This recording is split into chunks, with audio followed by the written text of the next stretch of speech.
I gave blood yesterday for the first time in decades. It felt really good to do. I'm thinking about writing a blog post about donating blood and what happens to your blood after you donate it and how many lives can be saved with one blood donation. But back to why I was making this video. My mom drove me around afterwards till I could feel a little bit more like driving myself. And as we were going into a store, she asked me what my blood type was. And I said, O positive. And she says, oh, I'm O negative. Your dad is AB positive. I'm like, no, he's not. And she's like, gives me this look. And I'm like, he can't be AB positive. And she says, how do you know? And I just thought it would be really fun to show you how I know. Okay, I'm going to try really, really hard to explain this simply without going off onto too many tangents. There are 4 major blood types: type A, type B, type AB, and type O. Of course, we also have Rh positive and negative blood, so a person can be type A positive or type A negative. I'm not really going into that with this explanation. We inherit 1 copy of every gene from each of our parents. So for every gene, we actually have 2 copies. So a person who is type A, they can have 2 different what's called genotypes. They could either have inherited an A allele from each parent, or they could have inherited a single A allele from one parent and an O allele from the other parent, because the O allele is recessive. The type A allele will be dominant. So if a person inherits both an A allele and an O allele, they will have type A blood. Similar thing happens with type B blood. A person could have the genotype BB, in which case they've inherited a B allele from both of their parents, or they could have inherited one B allele from one parent and one O allele from the other parent. A person with type AB blood, they inherited an A allele from one parent and a B allele from the other parent. This is the only genotype available for someone with type AB blood, and something similar happens with type O blood.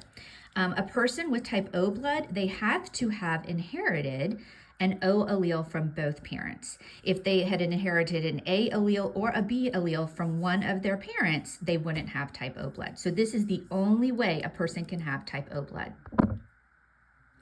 Okay, so children get their genes from their parents. When a parent with type A blood is going to create their gametes, their egg or sperm cells that are going to go on to create a new life, a person with type A blood, they can it depends on their genotype. If a person has this genotype, the only allele they could pass down to a child would be the A allele. But a person with AO, they could pass on either the A allele or the O allele, okay? So if you're kind of following along, a person with type A blood, if they pass on the type O allele to their child, it's possible that we may end up with a child with type O blood if the other parent also passes down an O allele. Same thing happens with type B blood. If the parent has this genotype, the only allele they have to pass on to their child is the B allele. But someone with this genotype can pass on either the B allele or the O allele. A person with type AB blood, they can either pass on the A allele or the B allele. Now remember, my mom said that my dad was type AB. That if my dad was type AB, he would have either had to have passed on the A allele to me or the B allele to me. Now let's go back here. A person with type O blood, which I know I am, I have to have received the O allele from both of my parents. So I already know my mom passed on the O allele. The only way my dad could have passed on the O allele is if he wasn't type AB. So basically, of all the blood types, the one blood type my dad can't have been is type AB. And then someone who's type O, they can pass on the O allele to their child. And guess what? I was right. When she got home and talked to him, he said he was B positive. And that makes perfect sense. Let me show you. So my mom is type O blood, so she only has the O alleles to pass down. My dad, it turns out, has type B blood. But because I am type O, I know I can peek inside his genes, even without doing like a DNA test. I can peek inside his genes and tell that this must be his genotype, because he needs to have had one copy of the O allele in order to pass on to me. So going back to our Punnett squares, this is basically what happened.